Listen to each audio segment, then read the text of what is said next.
What's up, guys? Going to break down one of our training templates that I like to use with our athletes. We generally train total body every day, so you'll see that in the reflection of this template here. It can be used for high school athletes, dumbed down to middle school athletes, whatever you would like to do with it. But here's one you can take, plug and play with. So are you always doing supersets? We'll go a 1A, 1B, 1C. We'll go a 2A, 2B, 2C, 3A, 3B, 3C. So 9 exercises. You can cut off some C's if you'd like to. Doesn't matter, okay? So our 1A, our A's are always our big tier movements, okay? So in this example, we'll use, this is our squat. Whatever squat variation you'd like to use there. That could be a goblet squat, front squat, back squat, even trap bar deadlift. Whatever you'd like to do, that's our main strength pattern of the day. So it gets the 1A spot. 1B I like to use, especially with our high school athletes, is some type of explosive movement to pair with that. Contrast training, let's just do some type of vert jump here. That could be a med ball throw, it could be a sprint, it could be a weighted jump. Possibilities are endless, but I like to go something heavy with something explosive right after, something simple they can do. And then I'll pair that with something to basically fill their time before we go back into this set. So what I found, especially if you're in a case where you got a lot of athletes rolling and you're having trouble managing the room, possibly, if you just give them 2 things here, they'll just go back to back, back to back, back to back, and they'll finish all this in like 3.5 minutes. But if you give them something to fill here, that'll spread your time out a little bit, let them rest a little bit before they go back into these sets. So a good one here is some type of just trunk stability pattern. So something simple as a plank variation, you can fill in there. So there is your first tricep. A squat with the vert jump, with the plank, insert variation that you'd like to do there. Then we'll move on to our 2s, okay, or 2A, 2B, 2C. So with what we're doing now, we have a million different templates, but the plug and play based off of the time of year we're in, the situation, etc. What I'm doing right now is kind of a true lower upper split.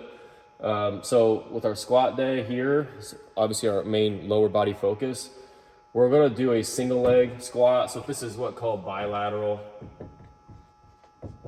variation. Again, some type of goblet squat, front squat, back squat, trap bar deadlift, something like that. We'll do a single leg squat pattern here. Actually, it wouldn't necessarily be a single leg squat. It could be a single leg hinge, so like an RDL pattern. So this could be a lunge, a step up, a split squat, a true like single leg squat to a bench or a pistol. It could be a single leg RDL, a staggered RDL. Anything single leg focus here is what we'll focus on.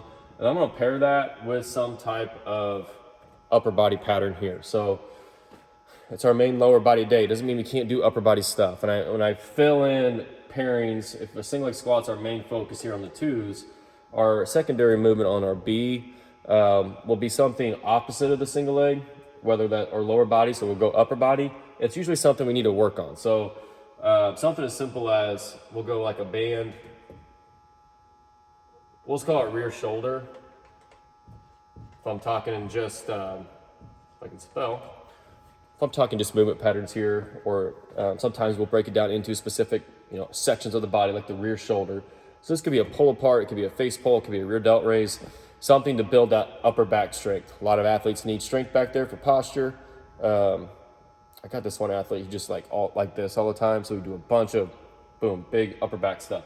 I'll do that here, and then I'll usually hit another core movement here, but maybe you ramp it up a little bit more into, or different variations. So maybe it's like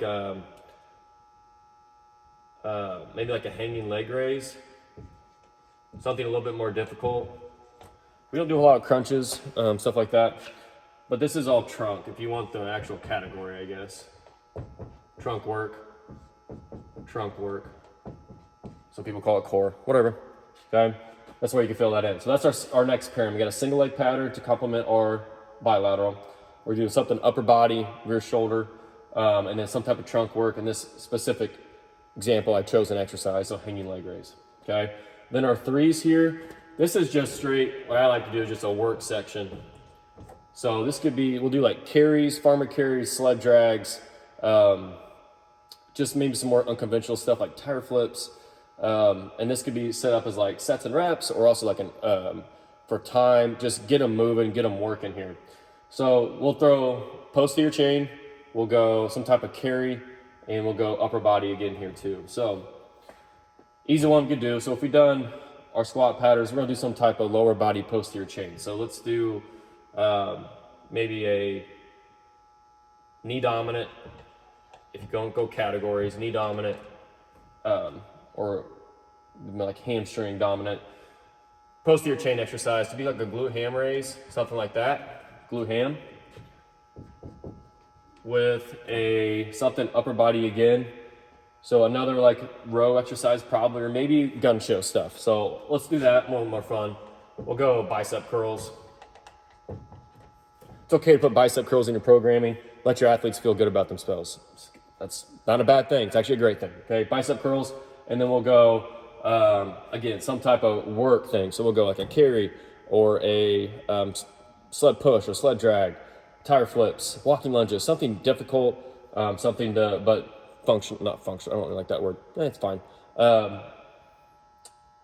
Productive. So we'll go a dumbbell farmer carry. Okay, that's your threes. There's a pretty good template. So a squat with some type of explosive with a trunk work, then a single leg pattern with some type of upper body, rear shoulder back work with some type of more trunk, and then you got like a knee dominant ham raise for like your hamstrings and glutes, something bicep, tricep, shrug, something like that to make them feel good, make them feel strong, and some type of carry. Pretty simple template. We use quite a bit. Go ahead and use it in your programs. Let me know what you think. Again, plug and play. You can dumb this up or down to fit your athletes and what they need.